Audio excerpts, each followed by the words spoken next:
எல்லோருக்கும் இனிய வணக்கம். Welcome to think before. 10ஆம் வகுப்பு புதிய பாடப்புத்தகம் குடிமையியல் பகுதியில் மத்திய அரசு, அதாவது நடுவண் அரசு பாடத்தில் உள்ள ஒரு மதிப்பெண் வினாவிடைகள். இதற்கு முந்தைய 100 கேள்விகளுக்கான வீடியோ லிங்க் டிஸ்கிரிப்ஷனில் கொடுத்துருக்கேன். இந்த வீடியோ பாருங்கள். உங்களுக்கு பிடித்திருந்தால் அந்த வீடியோக்கான லிங்கையும் செக் பண்ணி பாருங்கள். 101வது கேள்வி, அரசியலமைப்பு சட்டப்பிரிவு 74 1 என்ன குறிப்பிடுகிறது?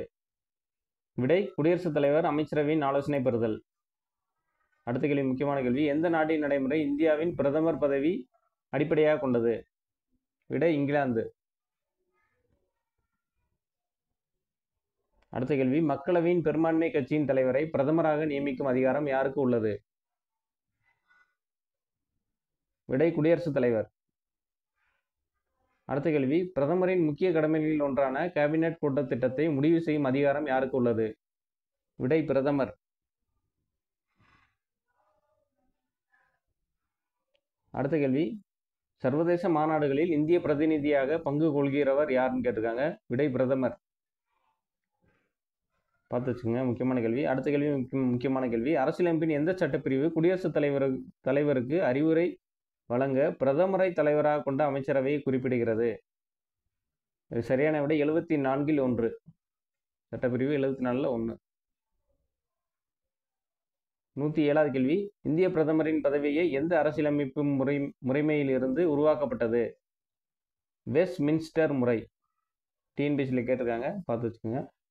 அடுத்த கேள்வி, மக்களவையில் பெரும்பான்மை கொண்டு அமைச்சரவையை அமைக்கும் கட்சியின் தலைவரை பிரதமராக நியமிக்க அதிகாரம் யாருக்கு உள்ளது?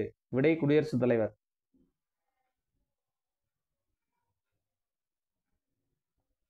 அடுத்த கேள்வி, பிரதமர் மட்டுமின்றி மற்ற அமைச்சர்களை நியமிக்க யார் ஆலோசனை வழங்குவர்? விடை, பிரதமர். 110வது கேள்வி முக்கியமான கேள்வி, எந்த நாளும் நாடாளுமன்ற உறுப்பினராக இல்லாத ஒருவர் எத்தனை மாதங்களுக்குள் தேர்ந்தெடுக்கப்பட வேண்டும்? 6 மாதங்களுக்குள்ள உறுப்பினராக இல்லாத ஒருவர் 6 மாதங்களுக்குள்ள தேர்ந்தெடுக்கப்பட வேண்டும்.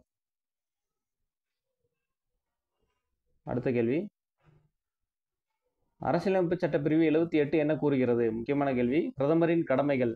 பொறுத்துக்களை கேட்பாங்க. 74 1 என்ன கூறுது, 78 என்ன கூறுது, இந்த மாதிரி கொடுத்துட்டு பொறுத்துக்க டைப்பில் 1 மார்க் கேட்பாங்க, பார்த்து வச்சுக்கோங்க. அடுத்த கேள்வி 112வது கேள்வி, கேபினெட் கூட்டத்தை நடத்துவதற்கான நாள் மற்றும் நிகழ்ச்சி நிரலை தீர்மானிக்க யார் பொறுப்பு? விடை, பிரதமர்.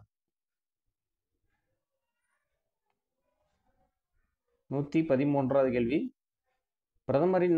பிரதமர் நாட்டின் உண்மையான தலைவர் என கூறப்படும் காரணம் என்ன?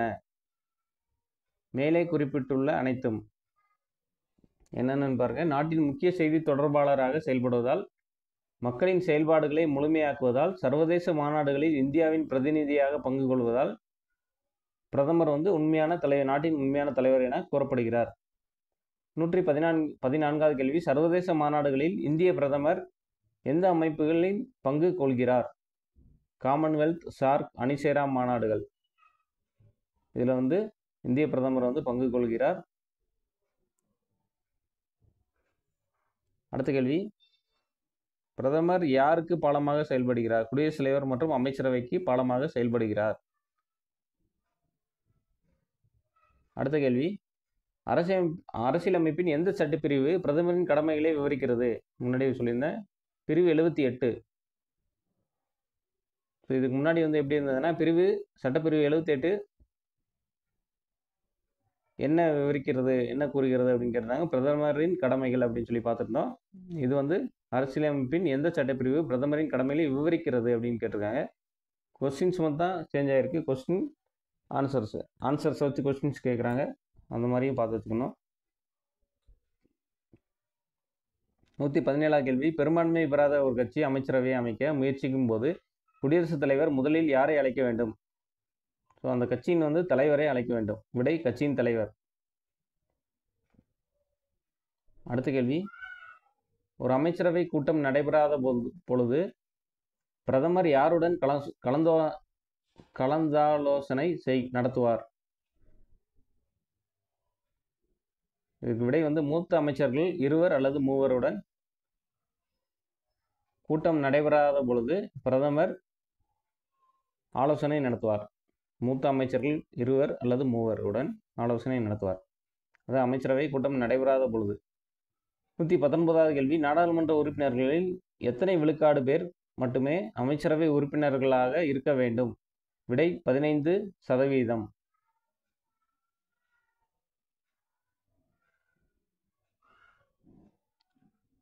அடுத்த கேள்வி முக்கியமான கேள்வி, நடுவண் அமைச்சர்களின் 3 தரநிலைகள் எவை அப்படின்னு கேட்டிருக்காங்க. விடை கேபினெட் அமைச்சர்கள், ராஜாங்க அமைச்சர்கள், இணை அமைச்சர்கள். அடுத்த கேள்வி முக்கியமான கேள்வி, கேபினெட் குழுவின் முக்கிய பொறுப்புகள் என்ன? விடை பாதுகாப்பு, நிதி, உள்துறை, வெளியுறவு கொள்கைகள் போன்ற முக்கிய முடிவுகளை எடுக்கும் அதிகாரங்கள் கேபினெட் குழுவின் முக்கிய பொறுப்புகள். 122வது கேள்வி, இராசாங்க அமைச்சர்களின் பணி என்ன அப்படின்னு கேட்டிருக்காங்க. விடை தனிப்பட்ட துறைகளின் பொறுப்புகளை நிர்வகித்து செயல்படுத்துவது. அடுத்த கேள்வி 123வது கேள்வி, இணை அமைச்சர்கள் யாருக்கு உதவி புரிகிறார்கள்? விடை ராஜாங்க மற்றும் கேபினெட் அமைச்சர்களுக்கு இணை அமைச்சர்கள் உதவி புரிகிறாங்க. அடுத்த கேள்வி, கேபினெட் அமைச்சர்கள் எந்த துறையில் முக்கிய முடிவுகளை எடுப்பார்கள்? உள்துறை, பாதுகாப்பு, நிதி, வெளியுறவு கொள்கைகள். இல்லை பார்த்தாச்சு. அடுத்த கேள்வி 125வது கேள்வி, கேபினெட் அமைச்சர்கள் எந்த விதமான அமைப்புக்கு மையமாக செயல்படுகிறார்கள்? நிர்வாகத்தின் மையக்கருவுக்கு கேபினெட் அமைச்சர்கள் மையமாக செயல்படுகிறார்கள். விடை நிர்வாகத்தின் மையக்கரு. 126, இந்திய நாடாளுமன்றம் 3 பகுதிகளை கொண்டுள்ளது. அவற்றில் எவை? குடியரசுத் தலைவர், மாநிலங்களவை, மக்களவை. அடுத்த கேள்வி 127வது கேள்வி, மாநிலங்களவை ஒட்டுமொத்த உறுப்பினர்கள் எண்ணிக்கை எவ்வளவு? விடை 250. அடுத்து மாநிலங்களவை உறுப்பினர்கள் பதவிக்காலம் எவ்வளவுன்னு கேட்டிருக்காங்க. 6 ஆண்டுகள். மக்களவை உறுப்பினர்களின் பதவிக்காலம் 5 ஆண்டுகள். மாநிலங்களவைக்கு 6 ஆண்டுகள். நிதி. அடுத்த கேள்வி 129வது கேள்வி, நிதி மசோதா மாநிலங்களவையில் அறிமுகம் செய்ய முடியாத காரணம் என்ன அப்படின்னு கேட்டிருக்காங்க. நிதி மசோதாவை விடை பாருங்க, நிதி மசோதாவுக்கு மக்களவையின் ஒப்புதல் மட்டுமே தேவை. என்ன கேள்வி கேட்டிருக்காங்கன்னா, நிதி மசோதா மாநிலங்களவையில் அறிமுகம் செய்ய முடியாத காரணம் என்னன்னு கேட்டிருக்காங்க. நிதி மசோதாவுக்கு மக்களவை ஒப்புதல் இருந்தால் போதுமானது. 130வது கேள்வி, இந்திய நாடாளுமன்றத்தின் முக்கிய செயல்பாடு என்ன? விடை அரசின் அனைத்து சட்டங்களை உருவாக்குவது. அடுத்த கேள்வி முக்கியமான கேள்வி, நாடாளுமன்றத்தின் நாடாளுமன்ற முறைக்கு எந்த பெயர் வழங்கப்படுகிறது? விடை ஈரவை முறை. அடுத்த கேள்வி முக்கியமான கேள்வி, மாநிலங்களவை உறுப்பினர்களில் எத்தனை பேர் இலக்கியம், அறிவியல், கலை மற்றும் சமூக சேவை துறைகளில் அறிமுகப்படுத்தப்படுகிறார்கள்? விடை 12. இதை விடையை கொடுத்துட்டு கொஸ்டினாவும் கேட்பாங்க. மாநிலங்களவை உறுப்பினர்கள் 12 பேர் எந்த துறையின் சார்பாக தேர்ந்தெடுக்கப்படுகிறார்கள் அப்படின்னு கேட்டாங்கன்னா இலக்கியம், அறிவியல், கலை மற்றும் சமூக சேவை துறையில் இருக்கிறவங்க தேர்ந்தெடுக்கப்படுகிறார்கள். அடுத்து 133வது கேள்வி, மாநிலங்களவை உறுப்பினராக நியமிக்க குறைந்தபட்ச வயது என்ன? விடை 30. 134வது கேள்வி, மக்களவையின் தலைவர் யார்? விடை துணை குடியரசுத் தலைவர்.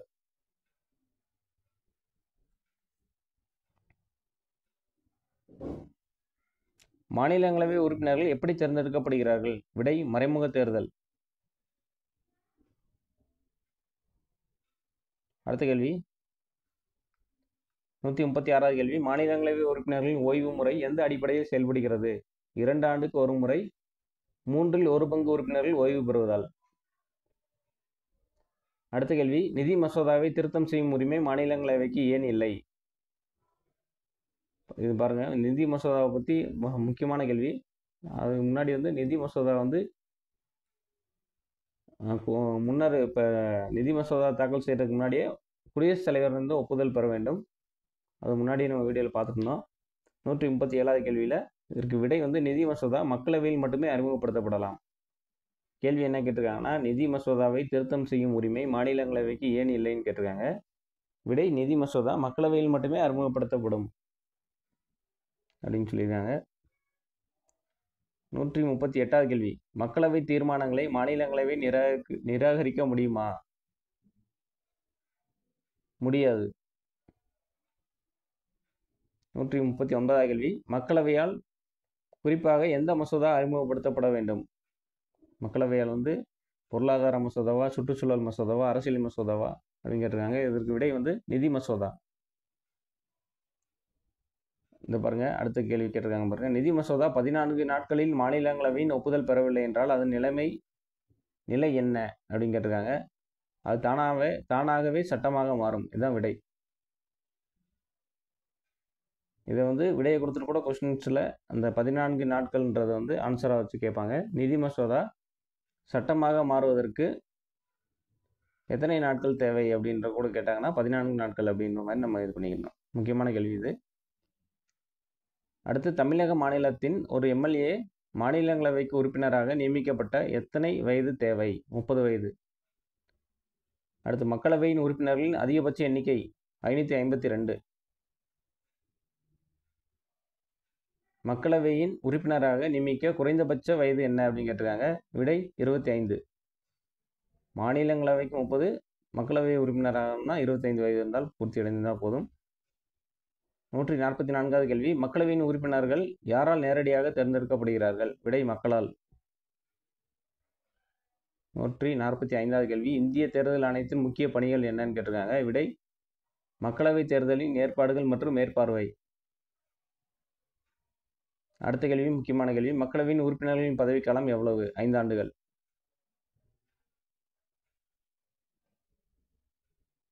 அடுத்த கேள்வி, யூனியன் பிரதேசங்களில் இருந்து மக்களவைக்கு தேர்ந்தெடுக்கப்படும் உறுப்பினர்களின் எண்ணிக்கை? விடை 13.